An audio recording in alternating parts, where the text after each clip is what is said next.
Welcome back to the deep dive. We're here to, help you get really well informed quickly.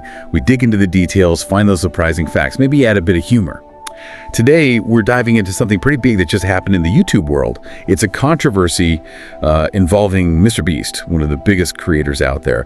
And specifically, we're focusing on this project he launched, this AI thing, and the fallout. We've gone through the source material, looked at the key events, the reactions, and we're going to try and unpack it all for you. Yeah, and what's really striking, I think, is just how fast this all blew up. It was almost instant. Sent like shockwaves through the creator community, and it really forces this this conversation about AI in creative fields. Innovation versus, exploitation, really. Right. Imagine that you spend years honing your style, your visual brand, the thing that makes your stuff instantly yours.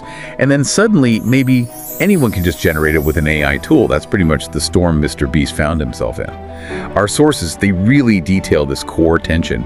He launched this AI thumbnail generator and almost immediately had to pull it back. Exactly. On the surface, maybe it sounded innovative, like an AI tool to help create thumbnails, get inspired by different styles.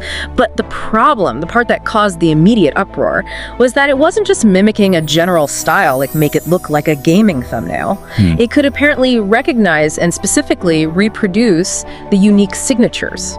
The colors, the layout, the fonts of individual creators. Without asking them first. Yeah, often without their permission, or even them knowing about it. It wasn't generating new styles. It felt like it was copying theirs.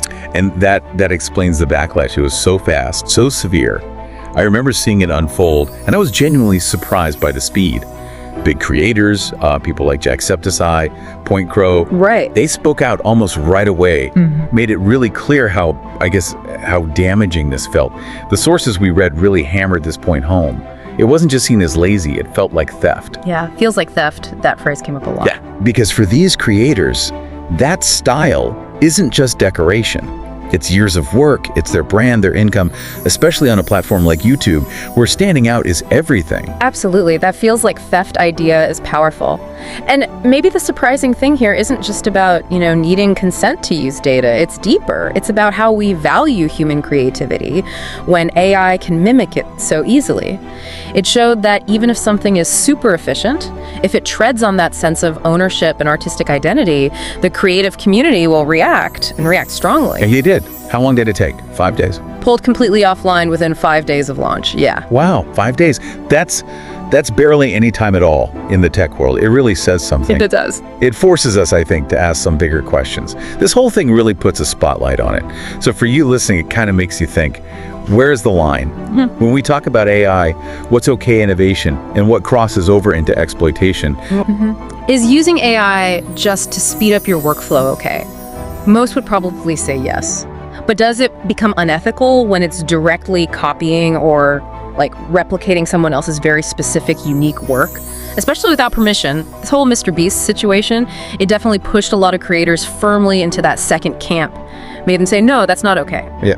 It forces us to think about what ownership even means when an algorithm can learn and reproduce your style almost perfectly. So thinking bigger picture, what does this mean for YouTube, for online creation in general? I mean, if someone as huge, as influential, as resource-rich as MrBeast can stumble with AI like this so publicly, what does that signal for everyone else? For smaller creators? For the platform itself? It's definitely a cautionary tale. More than just caution, maybe. Yeah. It feels like a sign that as AI gets better and better, we're actively having to redefine things. Things like artistic ownership, what counts as inspiration versus copying, even what it means to be a creator today. The lines are definitely getting blurry.